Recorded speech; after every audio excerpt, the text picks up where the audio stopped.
Hello everyone, मैं हूं सिद्धांत श्रीवास्तव और आज हम लोग देखने वाले हैं अरिथमेटिक प्रोग्रेशन के कुछ प्रीवियस ईयर क्वेश्चंस को। मैं आज दो सवाल लेकर आया हूं। पहला सवाल सीबीएसई 2009 और सीबीएसई 2012 में आया हुआ है और दूसरा सवाल जो है वो सीबीएसई 2017 में आया हुआ है। ठीक है, सीबीएसई 2017 में आया हुआ है। इन दोनों सवालों को हम लोग सॉल्व करेंगे, लॉजिक समझेंगे इसके पीछे का और आपको सॉल्यूशन बताएंगे किस तरीके से आप एग्जाम में लिख सकते हैं। तो अगर आपको कोई भी सब्जेक्ट में परेशानी हो रही है तो आप कमेंट बॉक्स में बता सकते हैं। कोई भी वीडियो की डिमांड है तो आप बता सकते हैं और मैं उस पर वीडियो बनाने का प्रयास करूंगा। तो चलिए अब हम लोग शुरू करते हैं इस लेक्चर को। तो चलिए हम लोग देखेंगे पहले दूसरा नंबर सवाल, क्योंकि ये सवाल थोड़ा सा बड़ा है तो हम लोग इसको बताने के बाद, इसको समझने के बाद हम लोग इसको मिटा देंगे और उसके बाद इस सवाल को सॉल्व करेंगे।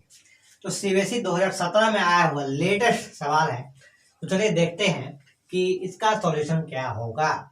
तो कहा जा रहा है कि what is the common difference of an AP in which A27 minus A7 is equal to 84।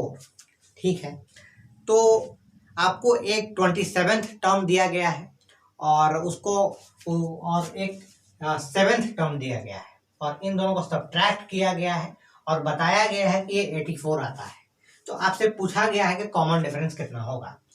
तो देखिए, मैं आपको एक बताना चाहूंगा, A27 is equal to A plus N minus 1 into D.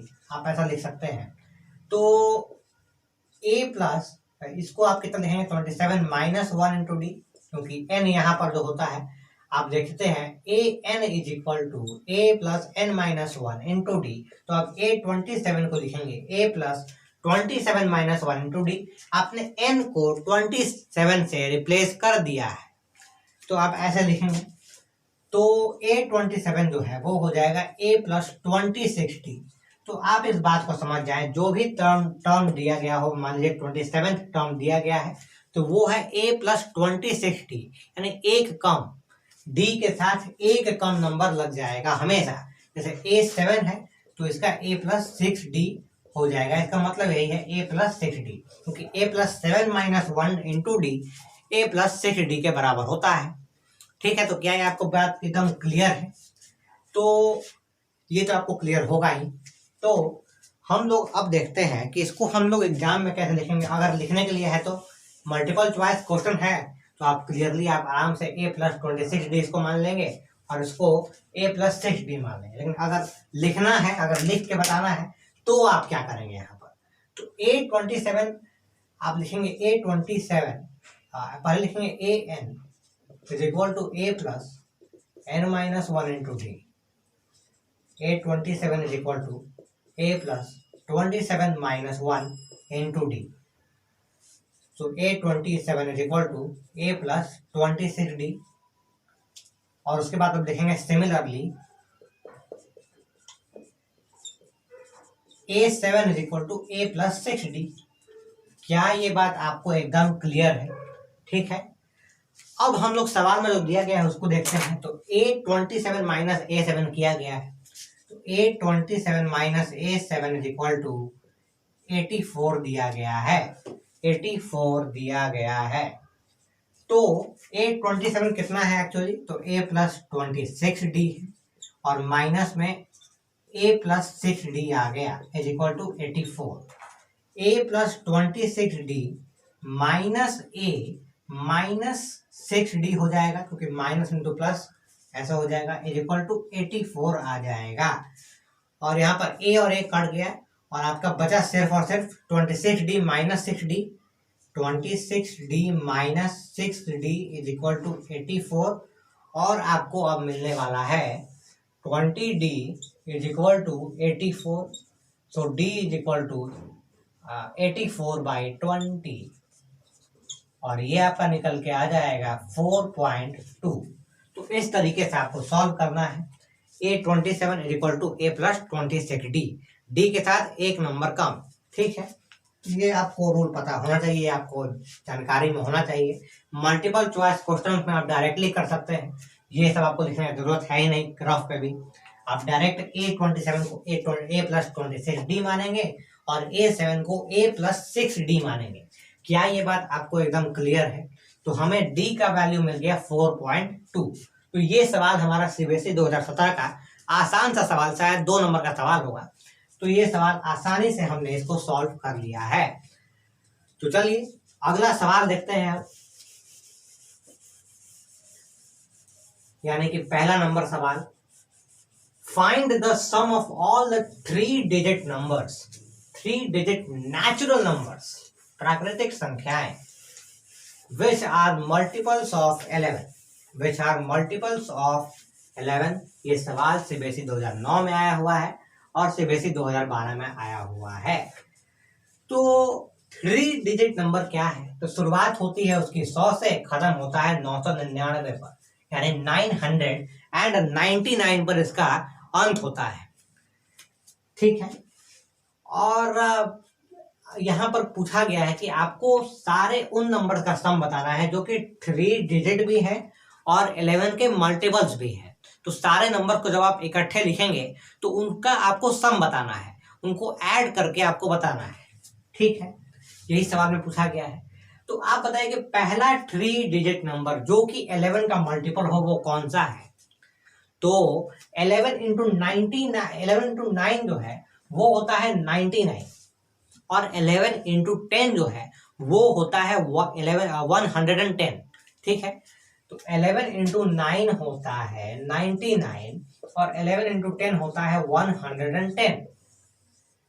तो ये तो 2 डिजिट नंबर है, लेकिन ये जो है ये 3 डिजिट नंबर है 110। तो ये है आपका पहला 3 डिजिट नंबर जो कि 11 का मल्टीपल है, तो वो हो जाएगा 110। इसके बाद आप ध्यान देंगे तो आखिरी कौन सा वो नंबर है जो कि 3 डिजिट नेचुरल नंबर भी है और 11 का मल्टीपल भी है। तो 11 इंटू 9 मैंने आपको बताया है 99 होता है। तो सिमिलरली 11 इंटू 90 यानी 90 इज इक्वल टू 990 होगा, यानी कि 990 11 का मल्टीपल है। लेकिन जो अगला मल्टीपल आप जाएंगे तो 11 इंटू 91 जो होगा वो हो जाएगा 1001, जो कि 4 डिजिट नंबर है, 4 डिजिट नंबर है। तो आखिरी 3 डिजिट नंबर कौन सा निकला? 990। तो ये बात आपको एकदम क्लियर हो गई। तो पहला 3 डिजिट नंबर जो कि 11 का मल्टीपल है वो है 110 और last 3 digit number which is a multiple of 11 is 990। Okay, तो अब हम क्या करेंगे इसमें? अब हमें सम करना है। किसका सम करना है? सारे उन 3 डिजिट नेचुरल नंबर्स का जो कि 11 के मल्टीपल है। तो चलिए इनको लिखने का प्रयास करते हैं, जिनका सम हमें करना है, जिनका हमें सम करना है उसको लिखने का प्रयास करते हैं। तो शुरुआत होगी 110 से और ये चलते जाएगा 121, 132, 143 और ऐसे चलते चलते चलते चलते ये चला जाएगा 990 पर। ठीक है, तो आपको लिखना कैसे है? आप लिखिए solution the AP series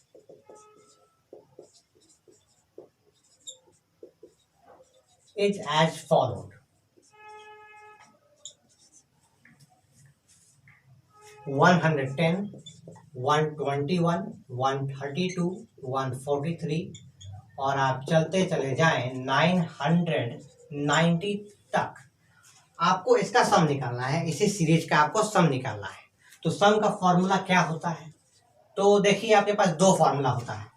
Sn is equal to n/2 into a plus L या फिर n/2 into 2a plus n-1 into D. तो अलग अलग कंडीशंस पे आप अलग अलग फॉर्मूले का प्रयोग करते हैं, लेकिन यहाँ पर आप आसानी से n/2 a प्लस एल का यूज कर सकते हैं। क्यों कर सकते हैं? क्योंकि आपके पास पहला टर्म भी है यानी कि a है और लास्ट टर्म भी है 990, तो आप इसका यूज कर सकते हैं। ठीक है, यूज कर लेते हैं। तो n/2 a कितना है? 110 है और लास्ट टर्म कितना है? 990 है। ठीक है। तो आपको फाइंड करना है n, क्योंकि अगर आपको n पता चल गया तो आपको इस सवाल का जवाब पता चल जाएगा। तो n फाइंड करने का प्रयास करते हैं। तो n कैसे फाइंड होगा? अब आप लिख सकते हैं नाउ फॉर फाइंडिंग n, यानी कि number of terms, Tn is equal to a plus n minus 1 into D. Tn कितना है? 990 है। और a कितना है? तो a है 110 प्लस n कितना है वही तो नहीं पता है हमें, वही तो खोज रहे हैं। और d कितना है आप ये बताइए? d है 11 का कॉमन डिफरेंस है, तो d आपका हो गया, कॉमन डिफरेंस जो है वो हो गया 11। तो ये है 11।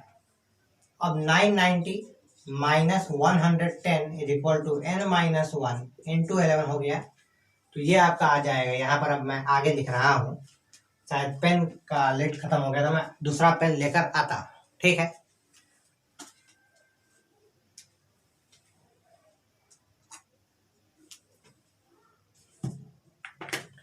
हाँ, तो चलिए देखते हैं इस सवाल को। तो 990 minus 110 is equal to n minus 1 into 11, ये हो जाएगा 880 और is equal to n minus 1 into 11 से आप इसको डिवाइड करेंगे। 880 by 11 is equal to n minus 1, और ये आपका आ जाएगा 80। तो 80 is equal to n minus 1। 80 is equal to n minus 1। तो n कितना आएगा? तो n आ जाएगा 80 plus 1, n is equal to 81। तो ये है आपका answer, n is equal to 81, ठीक है। तो 81 आपको मिल गया। तो अब आप क्या करेंगे? अब आप फिर से इसको लेकर आएंगे। Sn is equal to n by 2, 110 plus 990 कितना होगा? तो ये हो जाएगा 1100। अब n क्या है? 81 है। तो 81 बाई 2 इंटू 1100, बस ये आपका सम निकल के आ जाएगा। आप इसको कैलकुलेट कर लेंगे तो आपको इसका आंसर मिल जाएगा। मैं आपको इसका आंसर बता देता हूँ, ये होगा 44,550। तो आपने देखा इस सवाल में कैसे हमने एक एपी सीरीज बनाई। पहला टर्म 110 था, लास्ट टर्म 990 था। हमने सम ऑफ n टर्म्स का फॉर्मूला यहाँ पर यूज किया है, और उसके बाद n को फाइंड करने के लिए हमने nth टर्म का फॉर्मूला यूज किया है, और हम यहाँ पर पहुंच गए हैं आंसर पर, जो कि n इज इक्वल टू 81 होगा। n इज इक्वल टू 81, और n का हमने यूज किया, और यहाँ पर सम ऑफ n टर्म्स के फॉर्मूला में इसको लगाया, और हमें मिल गया 44,550। तो मुझे उम्मीद है कि ये सवाल आपको समझ आ गया होगा और सॉल्यूशन भी समझ आ गया होगा, ठीक है। तो चलिए अपने बोर्ड एग्जाम की तैयारी में आप लगे रहिए।